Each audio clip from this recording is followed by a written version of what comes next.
"Grandma, please help us. We are so hungry. Dad is not feeding us anymore." "My grandchild Emma," said, while crying while talking on the phone.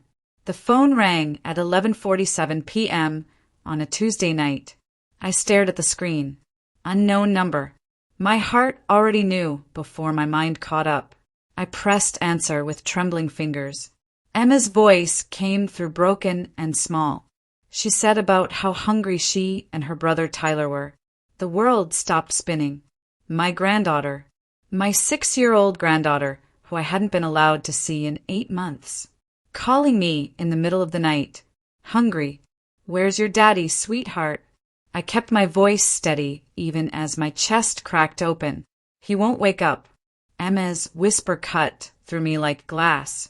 "We tried to wake him, but he just tells us to go away." "Grandma, my tummy hurts." In the background, I heard Tyler, his small voice asking if Grandma was coming, if she would bring food. "I'm coming right now, babies.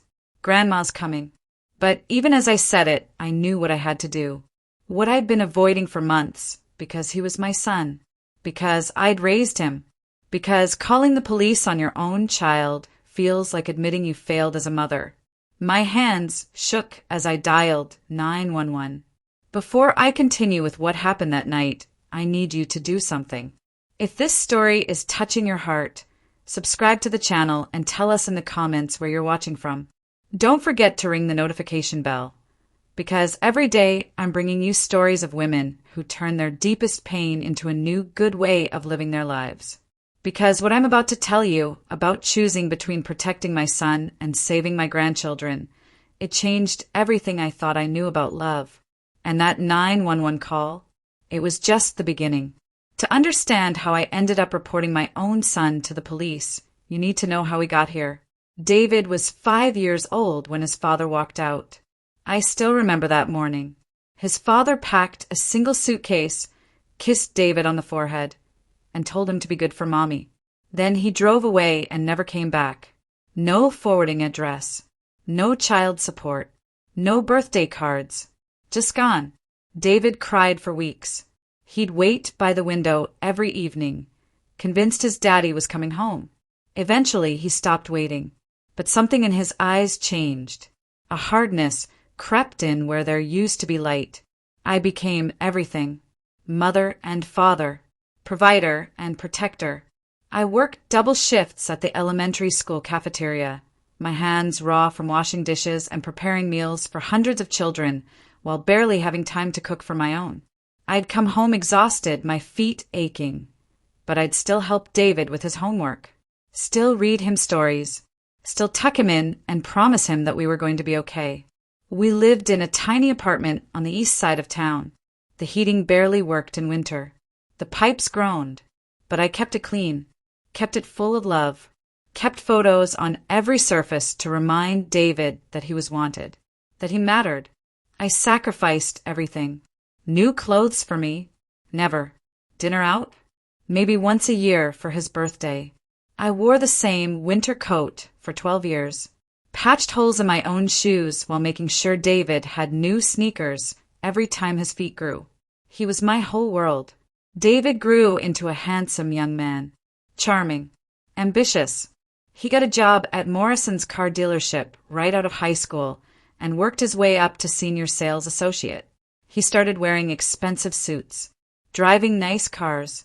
He wanted so desperately to be successful, to prove he was nothing like his father. Then he met Rebecca. She was 20 years old, sweet-faced and gentle, working as a receptionist at the dealership. They dated for 6 months before David proposed. The wedding was small but beautiful. I cried through the entire ceremony. My boy, my son, who I'd raised alone, starting his own family. When Rebecca got pregnant with twins, I thought my heart would burst with joy. Tyler and Emma were born on a snowy January morning, 7 pounds each. Perfect. When the nurse placed Emma in my arms for the first time, I looked into those tiny eyes and thought, this is what I worked for. This is why I sacrificed.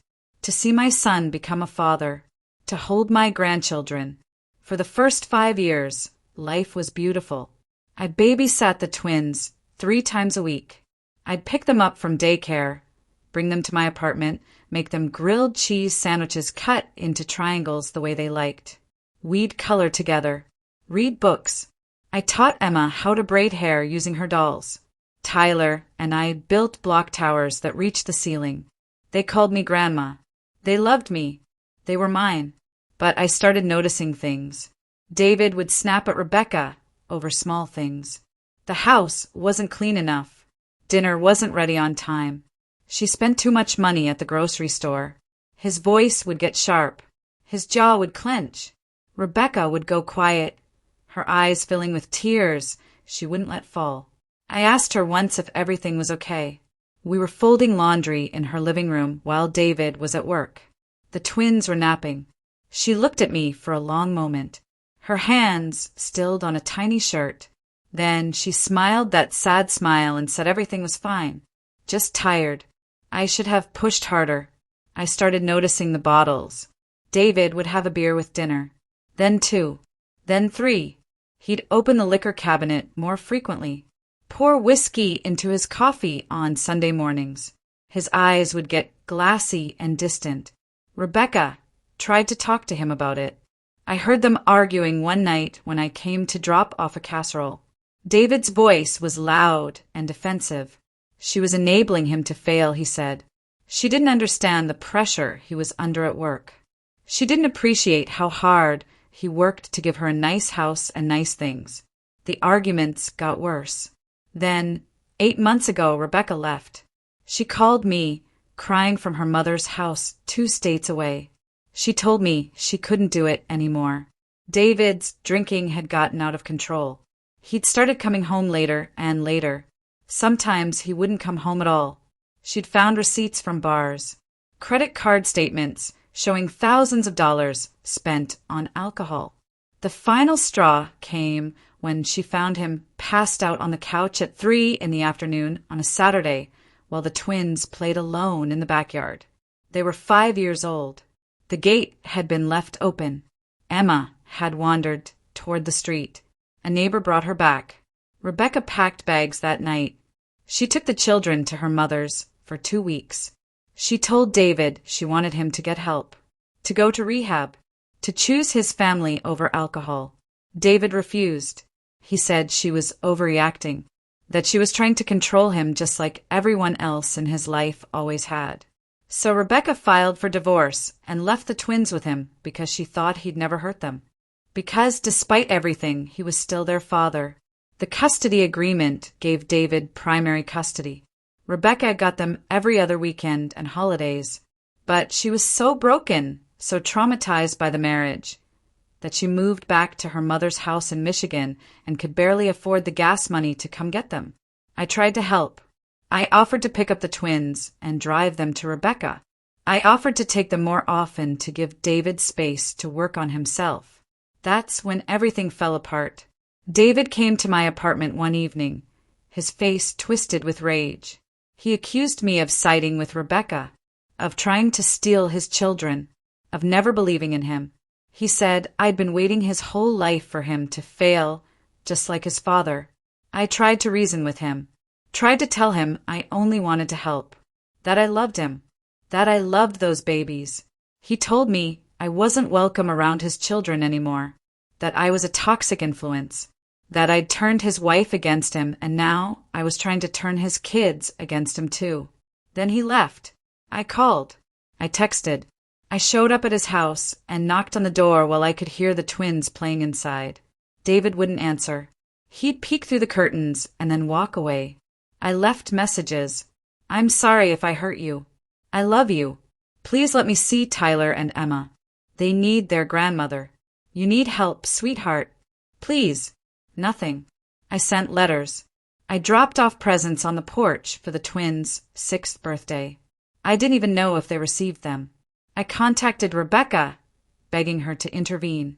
She told me she'd tried, that David wouldn't listen to her either, that she could barely get him to answer when she called to arrange pickups, that sometimes he'd cancel her weekends at the last minute, claiming the kids were sick.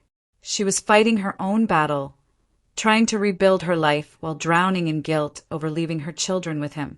I felt helpless, desperate.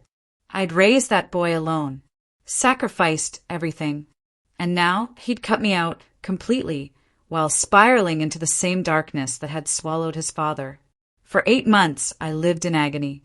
I'd drive past David's house at night and see the lights on. Wonder if the twins were okay. Wonder if they remembered me. Wonder if they thought I'd abandoned them. I'd sit in my apartment, surrounded by their drawings, still on my refrigerator, and cry. The twin beds in my spare room sat empty. The toys I'd collected sat untouched. I prayed every single night. Please keep them safe. Please let David get help. Please let me see them again. And then my phone rang at 11:47 p.m. on a Tuesday night, and I heard my granddaughter's voice saying she was hungry. My hands shook so violently I could barely hold the phone. The 911 dispatcher answered on the second ring. "What's your emergency?" I took a breath. My grandchildren just called me. They're 6 years old. They're alone and hungry, and their father won't wake up. I gave her David's address. My voice cracked. "Please hurry." The dispatcher kept me on the line. Asked questions. How long had it been since I'd seen the children? Did I know if there were weapons in the house? Was anyone else there? No, just my son and the twins. And he's not responding to them. "Officers are on their way, ma'am." "Are you at the residence?" "I'm 5 minutes away." I was already grabbing my keys. My purse. Flying out the door. "I'm going there now." "Ma'am, I need you to wait for the officers. Don't enter the home." "But they're hungry. They're scared. They called me." "I understand. But please let the officers handle this. They'll be there in 3 minutes." The longest drive of my life. Every red light felt like an eternity. My chest was so tight I could barely breathe. Images kept flashing through my mind. The twins alone. Scared. Hungry. David unconscious. Or worse. Please, God. Please let them be okay. I pulled onto David Street just as 2 police cruisers arrived. I parked across the street and ran toward the officers. One of them, a young man with kind eyes, held up his hand. "Ma'am, you need to stay back. Those are my grandchildren in there. I called you. They're only 6 years old. I understand. We're going to check on them right now. But I need you to wait here." I watched them approach the house, knock on the door. Wait. Knock harder. One officer circled around to the back. The other peered through the front window. Then I heard it. The door opening. A child's voice. Emma's voice. "The police are here." My legs nearly gave out. More vehicles arrived. A woman in plain clothes emerged from an unmarked sedan. She spoke briefly with the officers, then disappeared inside the house. I stood there on the sidewalk, hugging myself, tears streaming down my face. 15 minutes passed. 20.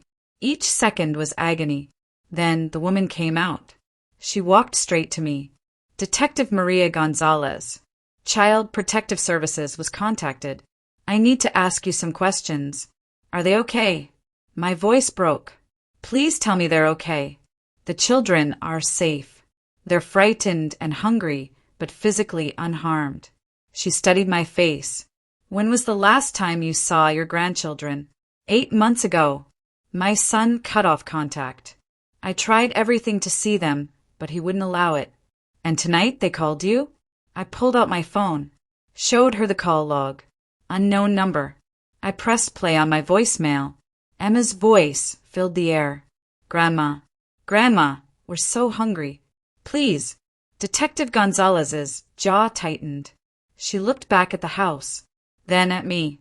"The children's father is currently unresponsive due to alcohol intoxication. The residence is in poor condition. There's no adequate food. The children report they last ate at school lunch yesterday." Yesterday? My hand flew to my mouth. That was more than 12 hours ago. They've been attempting to wake their father since they got home from school. He told them to leave him alone. At some point, your granddaughter remembered your phone number and used her father's phone to call you. Where are they now? Being evaluated by paramedics. Detective Gonzalez's voice softened. They're asking for you. Would you like to see them? I nodded, unable to speak. She led me toward the house, warned me that it wasn't pleasant inside, that I needed to prepare myself. Nothing could have prepared me. The living room was chaos. Empty beer bottles on the coffee table, fast food containers, dirty clothes piled in corners. The smell hit me immediately. Stale alcohol, unwashed dishes, neglect. Tyler and Emma sat on the couch, wrapped in blankets, a female paramedic kneeling before them. When they saw me, they both burst into tears. Grandma! I ran to them, dropped to my knees, gathered them both into my arms. They clung to me, their small bodies shaking with sobs. Tyler buried his face in my shoulder. Emma's hands gripped my jacket so tightly I thought she'd never let go. I'm here, babies. I'm here. Grandma's here. We were so scared, Emma whispered. Daddy wouldn't wake up. I pulled back to look at their faces. They were thinner than I remembered. Dark circles under their eyes. Emma's hair was tangled. Tyler's shirt was stained and too small. When did you last eat? I asked gently. Tyler looked down. School lunch. We had chicken nuggets. That was yesterday. He nodded. What about dinner last night? Or breakfast this morning? Emma's lip quivered. Daddy said he would make dinner, but then he fell asleep. We looked in the kitchen, but there was nothing. Just old milk that smelled bad. My heart shattered into 1,000 pieces. What about this morning? He was still sleeping. Emma wiped her nose. We found some crackers in the cupboard, but they were all gone. The detective appeared beside me. We need to transport the children to the hospital for a full evaluation. Then we need to determine placement for tonight. I looked up at her. I'll take them. Please. They can stay with me. I'll need to verify your relationship and run a background check. But given the circumstances and the children's clear bond with you, I don't see that being a problem. She paused. The father will be arrested once he regains consciousness. Child endangerment and neglect. I felt sick. That's my son. My boy. I understand this is difficult. But those children were left unsupervised with no food while their father was incapacitated. Emma told us this isn't the first time. I looked at Emma. She wouldn't meet my eyes. Sweetheart, has Daddy fallen asleep like this before? She nodded slowly. Sometimes he doesn't wake up for a long time. We know not to bother him when he's sleeping really hard. Tyler added quietly, we tried to make cereal last week, but we couldn't reach the milk, and Daddy got mad when we spilled it. Oh God, how long had this been going on? Detective Gonzalez crouched down to the children's level. Can you show me your bedroom? They led us down a hallway.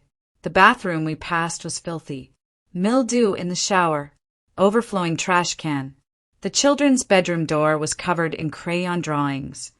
Desperate attempts to make something beautiful in this place. Inside, 2 small beds with tangled sheets. Toys scattered, but many were broken. Clothes in piles. The window had a crack in it covered with duct tape. Do you have enough blankets when it's cold? The detective asked. Tyler pointed to a closet. We share sometimes. When it's really cold. Emma walked to a small desk in the corner, pulled open a drawer. She lifted out a piece of paper, carefully unfolded it. My old phone number written in my own handwriting from a letter I'd sent months ago. I kept this, she said, just in case. She looked at me with those enormous eyes. I remembered the numbers, Grandma. I remembered them in my head. I pulled her close again. You're so smart, baby. So brave. The detective made notes, took photos, asked more questions. The children answered honestly, not understanding they were building a case against their father. We heard noise from the front of the house. Raised voices. David's voice, slurred and angry. What the hell is going on? Get out of my house. Stay here, Detective Gonzalez ordered. She closed the bedroom door, but we could hear everything. David shouting, Where are my kids? You can't take my kids. Someone call my mother. No, wait, she did this. She called you, didn't she? This is her fault. An officer's calm voice explaining he was being detained, that he had the right to remain silent. Tyler started to cry, silently. Emma squeezed my hand so hard it hurt. Is Daddy going to jail? Tyler whispered. Before I continue, make sure to like this video and subscribe.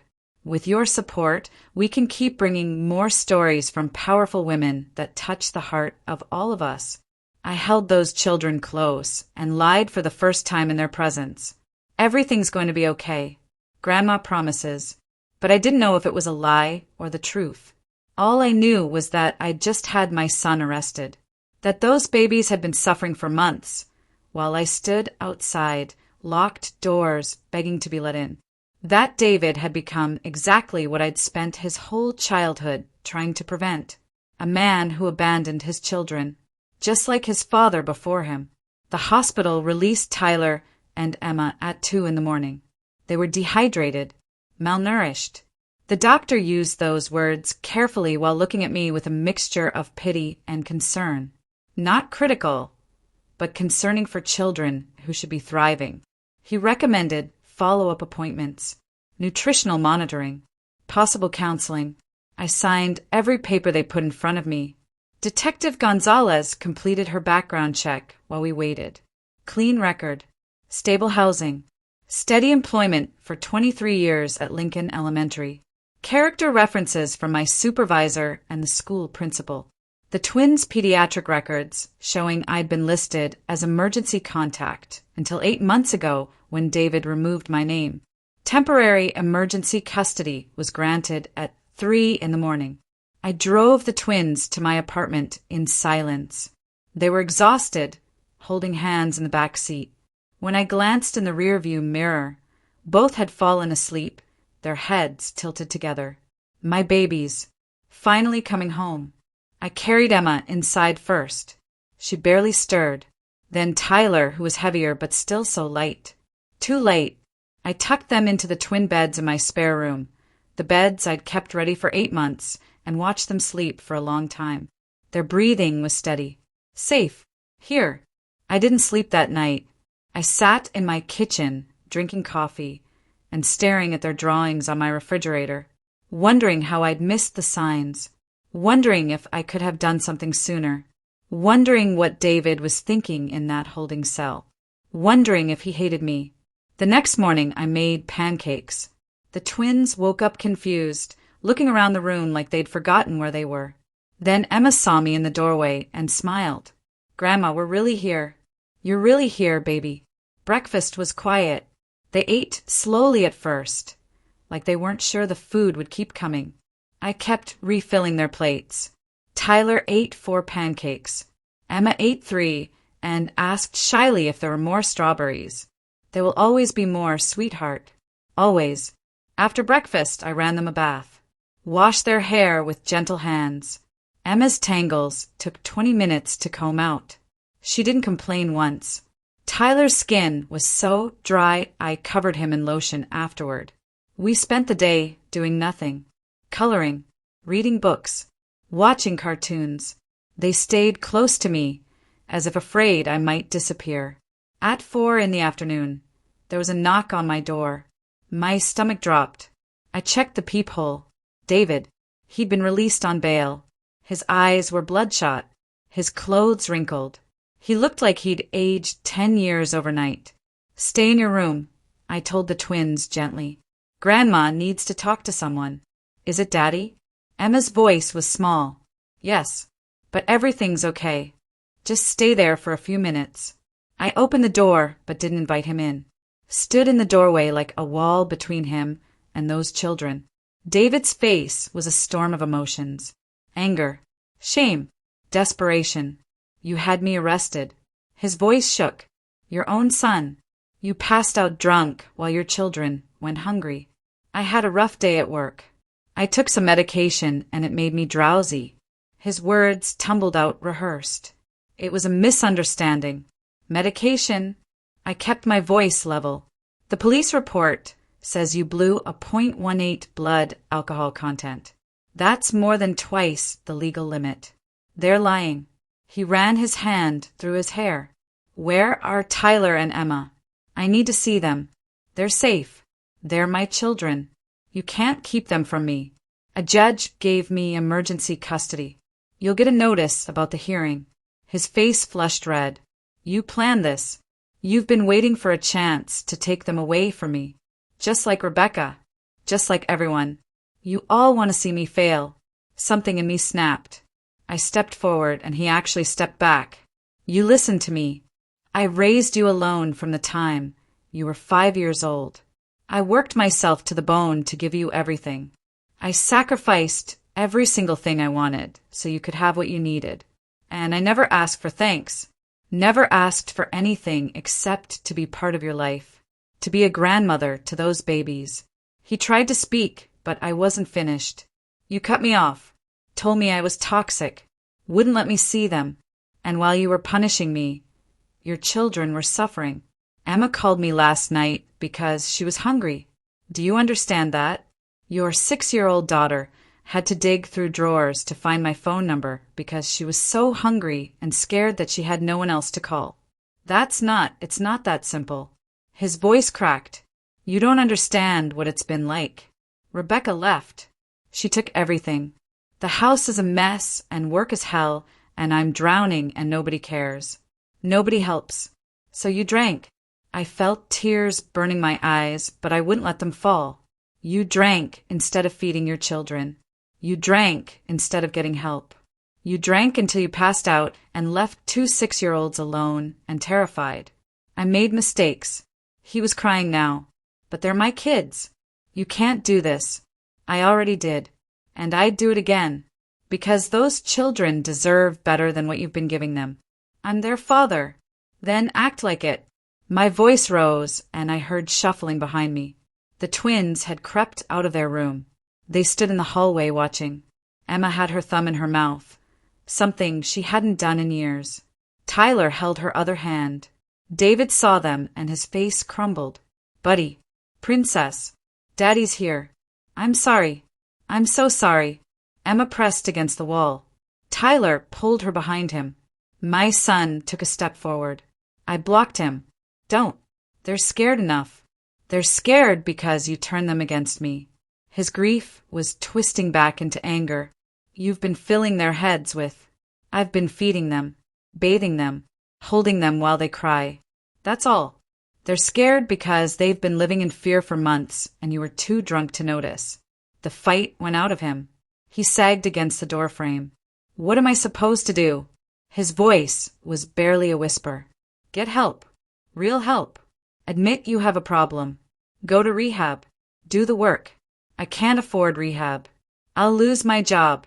Then you'll lose your children. The words hung between us like a death sentence. We stood there in terrible silence. Down the hall, Tyler whispered something to Emma. She nodded, and they crept back into their room. David wiped his face. His hands were shaking. I didn't mean for it to get this bad. I thought I had it under control. When did you last have control? I asked softly. He looked at me with eyes that reminded me of that 5-year-old boy watching his father drive away. I don't know. Maybe never. Maybe I've been pretending my whole life, and I just didn't notice when the pretending stopped working. Your father left when you were 5. You spent your whole childhood afraid of becoming him. And now, I know. He closed his eyes. I know what I've become. It's not too late, but you have to do the work. Not for me. Not even for Tyler and Emma. For yourself. How? How do I fix this? The next day, Detective Gonzalez called. She'd been doing more investigating, talking to neighbors, building her case. One neighbor in particular had a lot to say. Susan Chin, a nurse who lived 3 houses down from David. She worked night shifts and had been noticing things for months. I met her at a coffee shop downtown. She was petite, tired-looking, wearing scrubs like she'd just come from work. I should have called sooner. She wouldn't look at me. I'm so sorry. I saw things and I didn't report them and I hate myself for it. What did you see?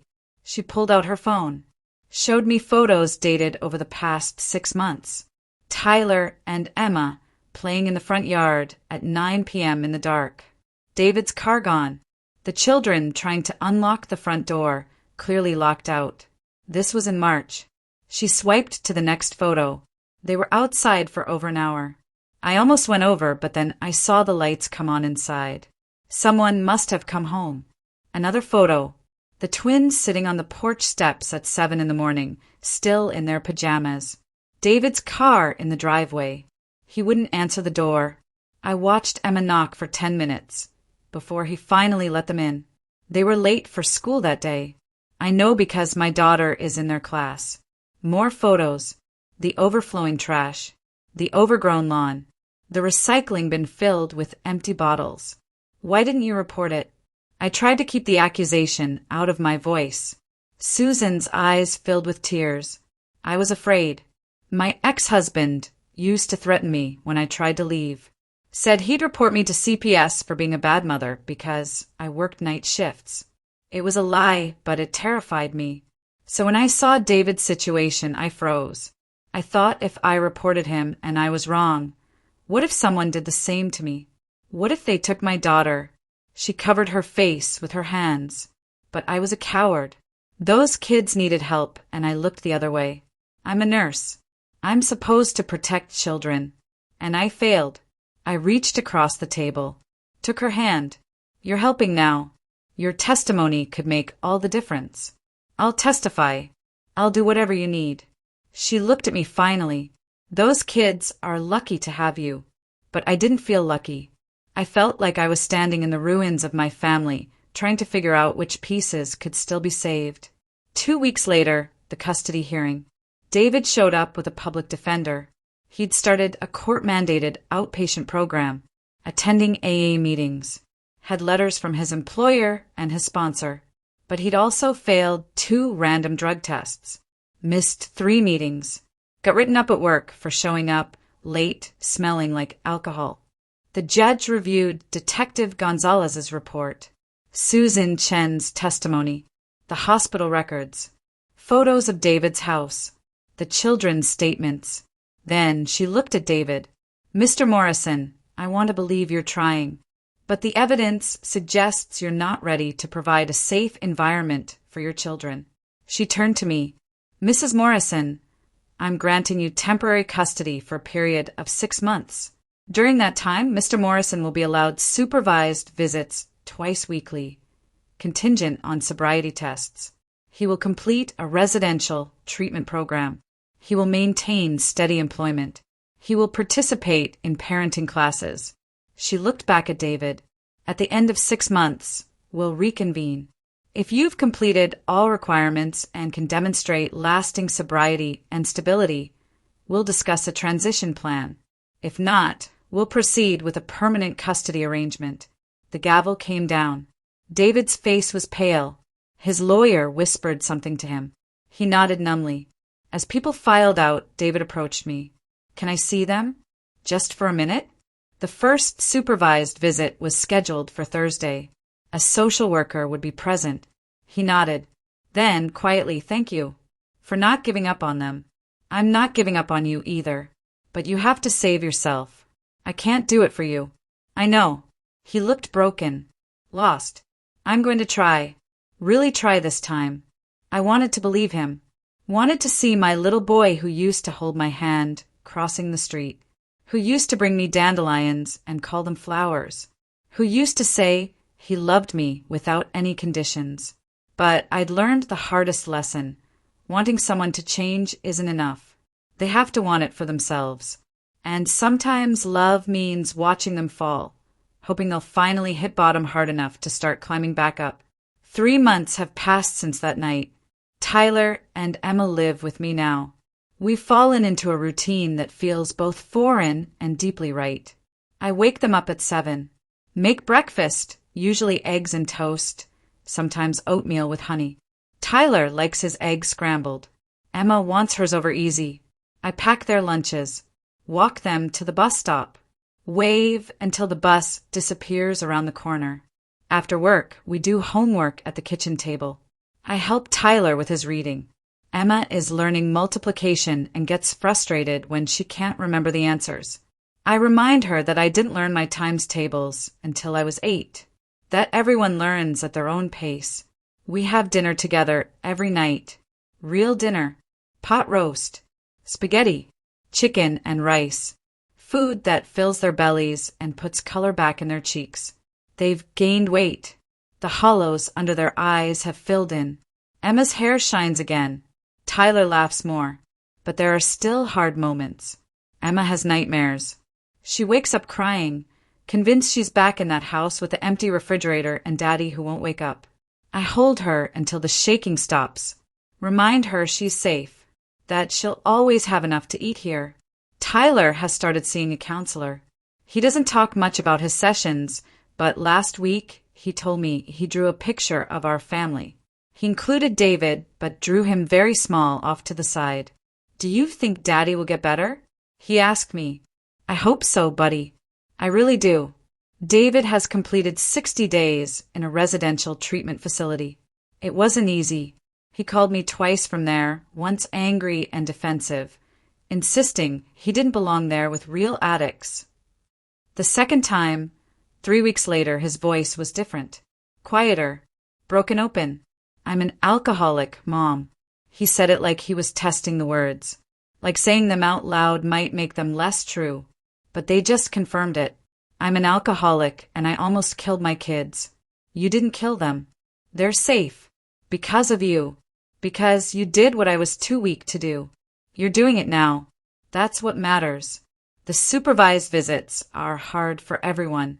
They happen at a family services center downtown. A cheerful room with toys and books, and a social worker named Jennifer who sits in the corner taking notes. The first visit, Emma wouldn't leave my side. Tyler sat as far from David as possible. David cried, apologized over and over, brought them a board game they didn't want to play. By the fourth visit, Emma let him hug her. Tyler showed him a drawing from school. By the 8th visit, they played Connect 4. David let Emma win. She smiled. Progress is slow, painful, but it's progress. Rebecca came back last month. She drove 10 hours from Michigan, looking older and sadder but somehow more at peace. She's been in therapy, working through her own trauma, learning to forgive herself for leaving the children with David. We sat in my living room while the twins were at school. She held a cup of coffee with both hands and stared into it like she was reading her future in the steam. I should have fought harder for custody. Her voice was thick with guilt. I should have known he couldn't handle it. You did what you could. You were surviving. I abandoned them. She looked up at me with red-rimmed eyes. I was so broken from the marriage that I ran. And they paid the price. They're resilient. They're healing. Because of you. She wiped her face. David told me what you did. How you called the police. How you took them in. He said you saved them when everyone else failed. I just did what any grandmother would do. No. She shook her head. Most people would have looked the other way. Would have told themselves it wasn't their business. You risked your relationship with your son to save your grandchildren. That takes courage I don't know if I'll ever have. Rebecca has started rebuilding her relationship with the twins. She comes every other weekend now.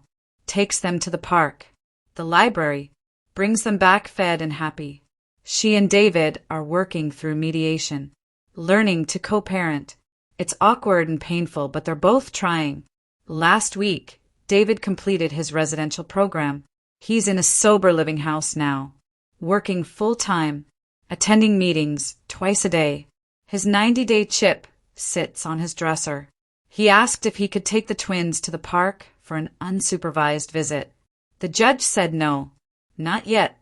Maybe in another 3 months if he stays sober. He took it better than I expected. Okay, I understand. I have to earn it. Yesterday was Sunday, David's supervised visit day. We arrived at the center, and Emma ran to him. Daddy, I got an A on my spelling test. That's my smart girl. He picked her up, careful and gentle. I'm so proud of you. Tyler hung back. David didn't push. Just said, hey buddy. Want to show me that Lego set Grandma got you? Tyler nodded. They sat on the floor together, building. I watched from across the room. My son, sober and present. My grandchildren, safe and thriving. A family broken into pieces, slowly figuring out how to fit back together. It's not perfect. It might never be. David might relapse. The statistics aren't encouraging. But he's fighting. Every day he wakes up and chooses sobriety is a small miracle. The twins might carry scars from this. Tyler's counselor says children are resilient, but trauma leaves marks. Emma still asks me sometimes if we have enough food. I show her the full pantry every time. As for me, I carry my own weight. The guilt of not seeing the signs sooner. The grief of watching my son struggle. The exhaustion of raising children at 58 when I thought that chapter of my life was over. But I also carry something else. Something unexpected. Peace. I made the hardest choice of my life that night. Chose my grandchildren over protecting my son's reputation. Chose truth over family loyalty. Chose love that looked like betrayal. And it was the right choice. Because love isn't just comfort and acceptance. Sometimes love is boundaries. Sometimes love is consequences. Sometimes love is calling the police on your own child because his children are hungry and scared, and you're the only one who can save them. Last night, I tucked the twins into bed. Emma asked for an extra blanket. Tyler wanted his stuffed elephant. I gave them both and kissed their foreheads. Grandma. Emma's voice was sleepy. Are you going to keep us? As long as you need me, baby. Forever? I smiled. Forever. This morning, I found a note Tyler had slipped under my bedroom door. His handwriting shaky and careful. Dear Grandma, thank you for saving us. I love you. Tyler. I sat on my bed and cried. Not sad tears. Relieved tears. Grateful tears. Because sometimes the hardest choices lead to the most profound blessings. Sometimes breaking your family apart is the only way to save it. And sometimes the greatest act of love is the one that hurts the most. If this story moved you, click on the next video that's appearing on the screen now. I'm sure you'll be surprised by this new emotional and heartbreaking story I have right here to tell you.